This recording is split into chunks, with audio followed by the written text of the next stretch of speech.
Trojan Sports Now. Welcome back to Trojan Sports Now, and with basketball season just a couple of weeks away, it's time to talk a little basketball, and who better talk about basketball than the head coach of the Trojans, Coach Phil Cunningham. Coach, thanks for being here this week. Jonathan, thanks for having me. It's great to be here. And Coach, practice has started. Y'all are underway. What's it been like so far? Well, it's been good. The NCAA changed the rules for men's basketball this year. We've been allowed to start 2 weeks earlier than normal. The women have done this for about 2 years now, but this is the first opportunity we had. And it's been good. Now, the difference is we still get basically about the same number of days. It's just not all crammed into about a 3-week period like it was in the past. So we have to give them more days off. But we're going to try it. It's a new rule. We've taken advantage of it. And there are more days off, but I think it allows them to recover physically more. So practice is going really good. And of course, we had the opportunity to go on that trip to Spain this summer that really got us ahead. So we're moving pretty fast right now. So how was that trip to Spain and giving the players a little extra practice to get acclimated to each other and get acclimated to you? Well, anytime when you have a new coaching staff, it's the opportunity to go on that foreign trip, which is the NCAA rule, once every 4 years. It worked out good for us that we had the opportunity. Dr. Hawkins and Mr. John Hartwell allowed us to make the trip, and it was just it was a super opportunity for our team and for our coaching staff and our players to get to know each other and to have those 10 days of practice where we went twice a day, and where now they understand what we expect from them in practice, and they understand our personalities. We understand their personalities better.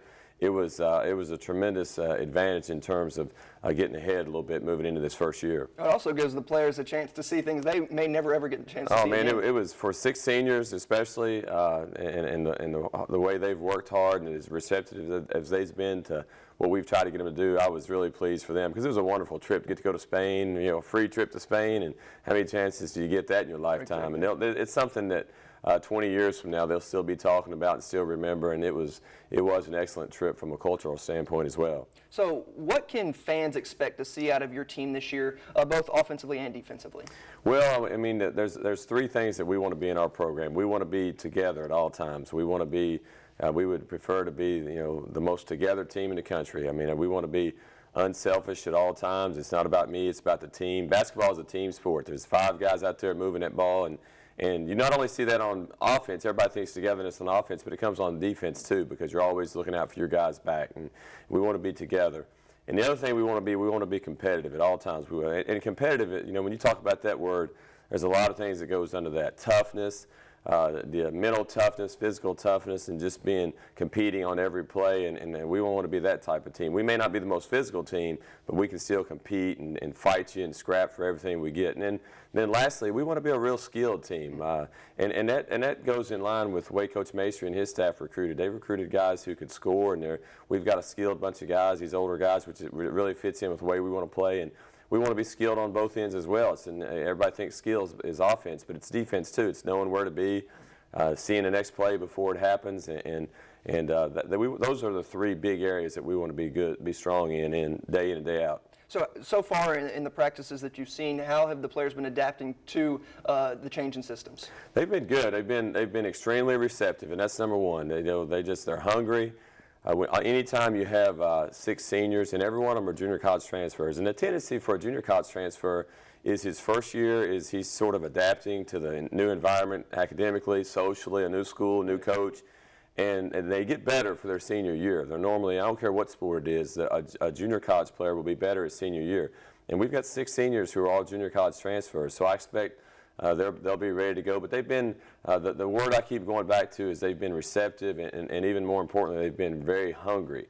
And that's all you can ask for as a coaching staff, is to have that kind of work ethic and that desire to want to be better every day. They stay after practice every day.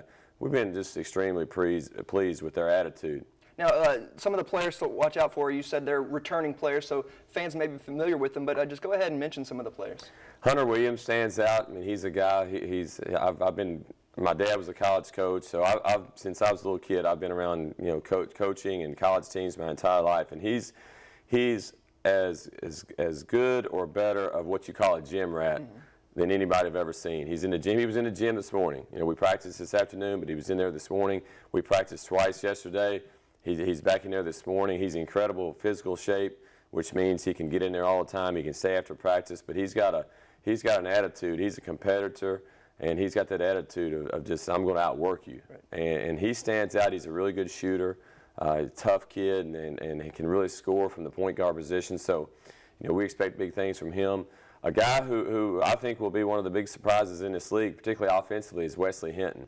6'8", 6'9", extremely talented offensively. Got to be better defensively. Not real tough and not real sound defensively the way he needs to be, but offensively, he knows what to do with that basketball, and he can do a lot of different things. He's long and athletic.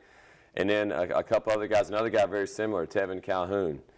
Brings it every day. The most consistent player on the team, he and Hunter, with their effort and their attitude every day. Really skilled, can shoot the three, can play off the dribble, and is a tough matchup at that 4 spot. And then we've got Antoine Myers, a senior guard who's just a tough sucker who can put the ball down the floor and get to the rim. And we've got to get him to be a defensive stopper and just kind of adjust his mentality from being that guy who changes the game offensively to a guy who can change the game defensively. And then we've got Jeff Malahy, a senior who's the ultimate glue guy. And what he does all the little things right. But what he is, he's a great shooter. And when he's making shots, he can take that step from being just that glue guy to being a guy who you better prepare for as that other team prepares. And then the last senior is I could have mentioned him first, is Josh Warren. Right. He's Coach Fletcher told me when I got here, he said he'll outwork everybody. He'll make your team better at practice every day. And Coach was right. I mean, Josh just brings it every day. He's an older young man, and his attitude is I don't care if I score a point, or I don't care if I get any kind of accolade individually whatsoever. I'm here to help the team win, and that's been a tremendous. He's been a tremendous addition to the team in terms of what he brings every day with his mentality. Now, something you just mentioned Ben Fletcher, but let's talk a little bit about your staff. Maybe people aren't quite familiar with who you brought on board as well. Can you give us some of those names? Marcus Grant is a guy who he and I worked together for a long time. In fact, when I was a graduate assistant right out of college at Mississippi State, my very first year in the college coaching, grad assistant, Marcus was a freshman on that team who has been there for his freshman year. And so I've known him for a long time. And then he had a great career at Mississippi State, played on a Sweet 16 team, was an All-SEC player. Then he went on to play professionally for about 10 years. And then he came back after he got done playing professionally and helped us at Mississippi State. He was on our staff. He and I were assistants together for 8-9 years. So he and I, we know how each other think. Right. I mean, we've been through the same thing. We have the same philosophy offensively and defensively. And he's a guy who brings a lot of wisdom to the table. And the players, they can look at it. He's still in good shape. They know he can still play, and just brings a lot of respect and wisdom just from his experience. And really pleased to have him. And then another guy we brought from Mississippi State, Billy Begley. He's been an assistant coach in junior college ranks, but he played 5 years for us at Mississippi State. And he was the team captain for 2 years on 2 of the best teams we ever had there. And I saw him every day. I saw his work ethic as a player. I saw his mentality in the locker room, how he could affect the locker room, even though he wasn't playing as much as those other guys, how he could have an effect on the team, and to be a team captain for 2 years. I just saw what he could do. Then I saw him as a coach. He's got that bulldog mentality of I'm going to outwork you, and I'm going to get in there and scratch and dig and claw, and I love that mentality about him. So, and he works with our guards. He's obsessed with getting those guards better after practice every day, doing a great job there. And then we brought in Mike Worley. We have an operations director, Mike Worley. He's just, he kind of runs everything. He's extremely organized and efficient. Was a great player, was the National Junior College Student Athlete of the Year when he played, and then played at Creighton after that. So really experienced and brings a lot of wisdom and a lot of expertise in a lot of areas to us.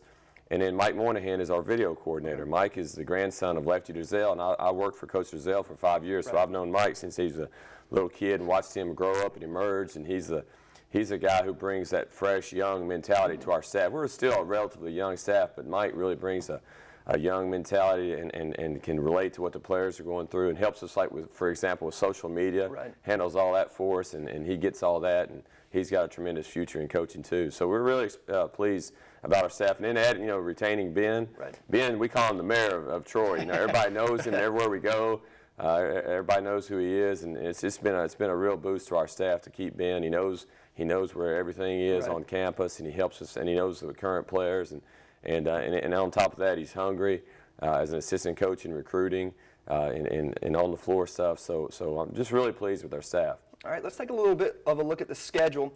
You start here with the exhibition game against Victory University in just a couple of weeks, but then first game is Ole Miss. So, I mean, you're very familiar with the Rebels, having been a coach at Mississippi State for a long time. Yeah, our schedule, we jump right in there and we go to Ole Miss, who's coming off an SEC tournament championship, the first trip to the NCAA tournament in a long time, so there's a lot of excitement in their program. I'm sure it's opening night for them. They play Arkansas in football the next day, so in all likelihood they'll probably pass out their rings from the SEC tournament that night, so it'll be a good atmosphere we're going into, but excited about opening up there. It should be a really good test to see where we are. And then you've got games against UAB. You play Kansas State later in the year, and then a big tournament out in Utah facing Utah State. So not a easy out-of-conference schedule. No, not at all. I mean, when we got here, there was only 1 or 2 games scheduled, which is good and bad. And the bad part of it means you've got a lot of work to do in scheduling, because scheduling is a complex job, because it's, what happens is the casual fan want to see us play, Mississippi State like we did last year. And ironically, when I was on the staff at Mississippi State, I scheduled that game with Coach Felix, so I know how rare that is for that to happen. But we've got to do that. We've got to make that happen. But it's not easy. It's not easy to get good teams in there like that, the BCS level teams. But that's what we're going to try to do. So when we got here, like I say, there was only 1 or 2 games done, so we had a lot of work to do. But it also, what that does, it allows, as a new coaching staff, we had our hand on the schedule. Right. We can't say, well, somebody else made the schedule. Right. We made the schedule for the most part. Ole Miss and UAB were already on the schedule. But our home schedule is not, from a fan standpoint, is probably not, you don't pick and say, oh, I've got to be at that game. And that's where we've got to get it to in the future. But it was just so late that we didn't have an opportunity to get that type of game in here. Now we'll have Ole Miss and UAB coming in here next year. Yeah, and then it's on us to make sure the years after that we get some teams of that nature back in here. Well, and then the Sun Belt schedule, you are familiar with the Sun Belt, having coached at Western Kentucky recently, but the Sun Belt's kind of changed with a lot of those teams leaving, Middle Tennessee, FIU, FAU, a lot of those schools leaving and some new schools coming in, so it's kind of a different Sun Belt. It is different. 3 teams out, 3 new teams in. Then outside our coaching change, you also had a coaching change at South Alabama. Right. So probably half the league is turned over, but it was just me being at Western Kentucky for 1 year last year as an assistant. It really helped me just seeing the league, and okay, now I know where the arenas are. I know what kind of crowd to expect, right. and some of the coaches are still in place. But it's going to be a wide open league. It's going to be a really talented league. Almost every team returning has 4 to 5 starters back, so it's going to be a challenge right off the bat. All right, we're running out of time, but we're going to end this interview with some fun questions for you. We're going to start it off with your favorite movie. Favorite movie, got to be Animal House. That's a good college classic. The best comedy ever. All right, favorite music. Favorite music, I like Southern fried rock and country right now. I'm diversified now. I can hit it all over the place, but those are probably my 2 favorites. All right, favorite food. Favorite food, pizza. Probably thin crust pepperoni pizza. All right, last book you read.